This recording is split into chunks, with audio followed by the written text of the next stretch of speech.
People were criticizing this fight. I called What? for this fight 2 months ago or a month and a half ago, Who whatever the it hell was. is criticizing this fight? Everyone's like, oh, two guys that just fucking wrestle and snooze Bullshit. fest. And I'm like, this fight's going to be really good. Yes. I This mean, fight's going to be great. Yeah. Look, what, not Gary Tonin. Who did he beat?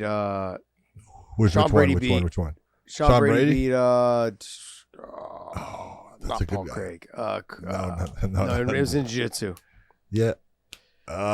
Craig Jones. Craig Jones. Jesus, Yes. man. Josh, There get you it go. together. See, that's the moment I'm talking to you guys about. See, forget shit like that. It's like right was on the tip of forgetting my it too. tongue. We've had Sean Brady on the show. He is an absolute stud. Bilal Muhammad is a stud as well. He has coming off that great win over Vicente Luque. Sean Brady, stylistically, this is a good matchup for him because on the ground, Sean is the better grappler. Yep. More Sean complete maybe grappler. even equally as good of a wrestler. On the feet, I would give the slight edge to Bilal. Slightly. Only based on the fact of what I just saw him do to Vicente Luque in the way that he is able to still punch, move. It's a very frustrating style to have to deal with someone like if Sean Brady's trying to walk him down and throw combinations, he doesn't know where the punch is going to come from. He doesn't know when Bilal's. It's a very unorthodox style of fighting. It's almost like fighting like a Keith Jardine, someone that's herky-jerky. You don't know where it's coming from. And then next thing you know, you're getting hit and you're like, shit, and they're waking you up going, what happened? Like, you don't know where he's coming, whether he's going to wrestle, whether he's going to throw strikes, whether he's going to kick you. You don't know. It's a very unorthodox style of fighting that Bilal has. But his bread and butter is his wrestling, his ground and pound, his top position, his control. He's going to have a hard time against Sean Brady doing that because Sean's so good on the ground. So this makes for a very fun fight. I think you may end up seeing two guys who neutralize each other on the ground. And Sean's able to stop the takedowns, and there's a threat of a big enough threat of the submissions that Bilal may end up having to keep this on the feet. And on the feet, I think it makes for a fun fight where you make two fighters that are not as comfortable in their areas of expertise having to stand and bang. And that should be a fun fight. Yeah.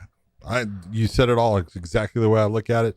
I think Sean his wrestling is really good also, but his jiu-jitsu is fantastic. Yeah. His stand-up is good. Bilal, his wrestling is his MMA wrestling is really good. Yeah. His submission game, it's okay, not bad, but he's not going to submit Sean Brady. His stand-up has become much more difficult to deal with based upon he is now not a flat-footed fighter coming just forward looking for the takedowns. He's got good movement. He's moving in and out, and he's circling out a lot, and he's creating this. He's not just giving you that target that you can go towards and try to attack. He's making it difficult for you. So I look at it exactly like you. I think it's a great matchup. I think this is a fight that the UFC should have put together. It's perfect. Not maybe perfect if you're Bilal where Sean's ranking is comparatively to yours and stuff like that, but you got to take this fight when they give it to you, and he did. Especially after a fight where you beat Vicente Luque. You're like, okay, I'm ready. I should be in that conversation against Colby Covington. Yep, I should be in that conversation for the title. And now You you're wanna having go to up. fight. Now you're fighting Sean. I gave Sean a lot of flack for kind of gassing out a little bit in his last fight.